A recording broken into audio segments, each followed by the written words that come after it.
I've been learning how to do a little bit of forge welding lately, just doing really basic random Damascus and stuff like that. It's been something that I've been wanting to learn for a long time, and then finally I'm just getting to it now. This is a bar that I forged out at Desert Metalcraft last week. It's 24 layers, TIG welded together, forge welded, and then drawn out. And the next is just going to be cutting it into sections, restacking it, TIGging it again, and then welding it and drawing it out even more. I'm still really new at this. This is like my second billet ever of making Damascus. So this is definitely a learning process for me. I'm going to mess up plenty of times along the way, as you've probably seen on the channel before.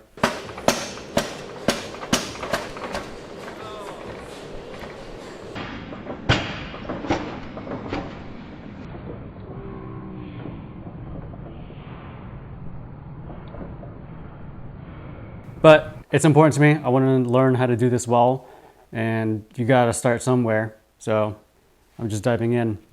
This bar is 1084 and 15N20, which is like the kind of golden standard of Damascus. It's just a really good combo to work with. It gives you good contrast.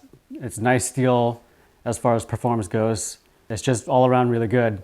It's going to end up being just another random Damascus pattern. I'm a huge fan of random. I respect a lot of the crazy mosaics and like EDM stuff out there. It takes a lot of skill to do that kind of work, but for me, I'm kind of into the really basic stuff. Good random high layer stuff is kind of my jam. And so this is what I'm kind of starting out with. Eventually I'll probably learn how to do like more advanced stuff, but right now I'm just getting my feet wet, getting more experience, just getting a better feel for welding these up, getting more efficient, things like that.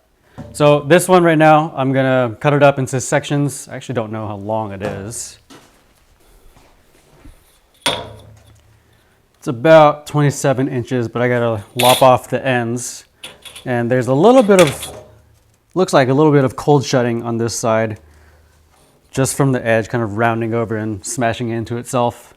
So I'm gonna lop that off, clean off the scale, flatten everything, and then I'm gonna TIG weld it all together. And I'm doing fluxless welding, so that means no flux, none of that stuff. Flux has been used for a long time and it works, but it's nasty in the forge. It'll destroy forge linings like really fast if you're not careful. And fluxless welding just in general gives you much cleaner welds. And for me, that's just, it's appealing. So 26 inches, 24 layers. I could cut this up into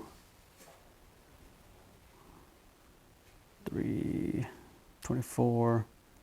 If I want this in 8 pieces, they each need to be 3 1/4 inches.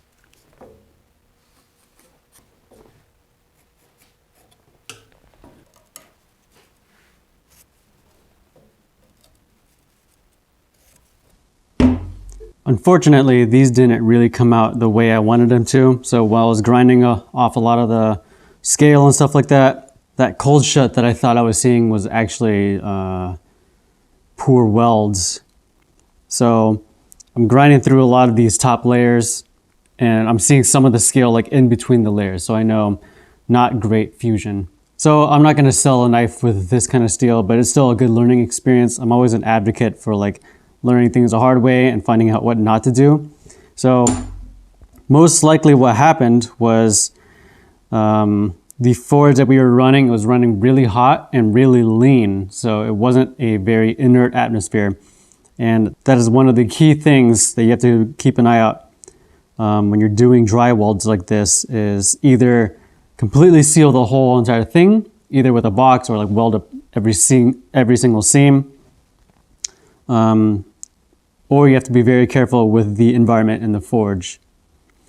So I ground off most of all that weird stuff going on. It was mostly surface layer. You can kind of see it. I don't know if you can see it in the video.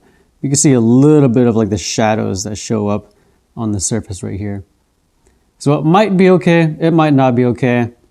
But that uncertainty is enough for me to kind of call this one not good. I'm still gonna weld up, you know, as practice, and I could use it for like personal projects and stuff like that, but it's not to my standard. But anyways, so I've got 8 pieces right here, 24 layers each. 8 times 24 is, I don't know, 200 something around there. So I'm gonna weld this up with my TIG. I've just got a little tiny TIG that doesn't have a foot pedal and doesn't really have modulation as far as amperage goes. So it's just set it and go. Click with the button right there.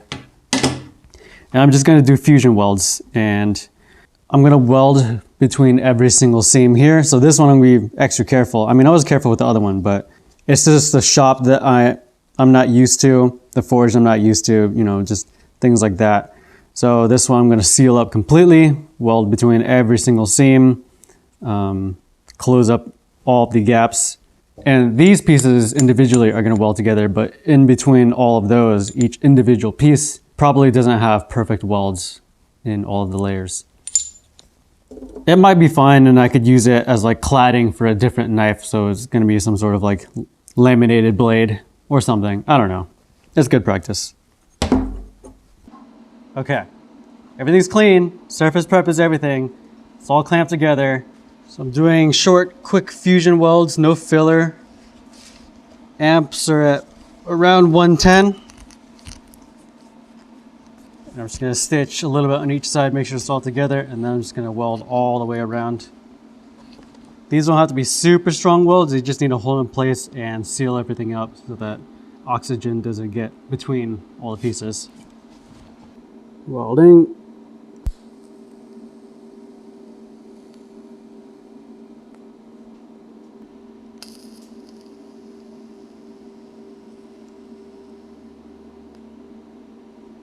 Oops, I dipped it a little bit there. Oops, I dipped it again.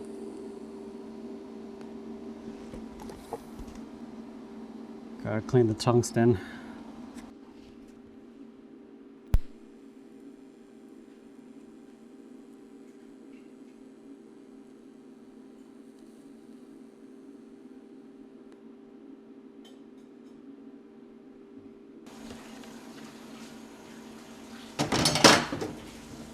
All right, back to it at Desert Metal Crafts.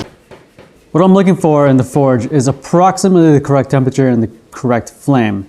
That range would be around 2300 degrees Fahrenheit. I kind of remember a few years back that it should be slightly uncomfortably bright, but not completely white hot. I'm also making sure that the billet itself is all the way up to temp and that there are no shadows towards the middle.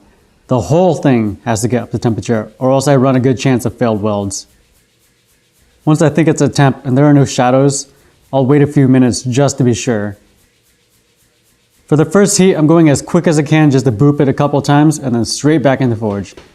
I am not trying to smash this thing together. Good forge welding is generally based off of diffusion of atoms at the correct temperature for the right amount of time. It's not really based on how hard we're smashing things together.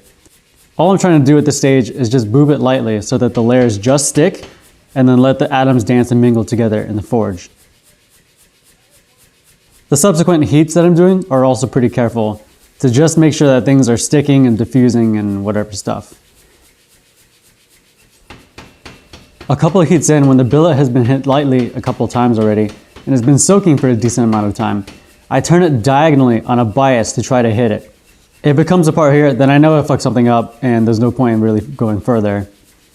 If it stays together, then generally that's probably good and we can start hitting much harder and move the steel more. When I go through those first heats and it looks okay up to that point, then it's just a case of drawing out the billet or shaping it to whatever I want. Since I'm just going for a random right now, it doesn't really matter how I do it really, just that I draw it out. For me right now, this is a success, and this is kind of the beginning of me learning how to forge weld.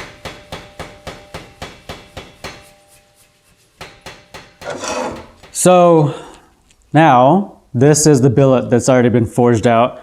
I drew it out, everything looks all pretty good, and I'm pretty happy with it. I cut it at a bias right here, and I just did a quick etch to see. This is about 200 layers or so. You can see pretty good contrast in there. I like the way it looks right now.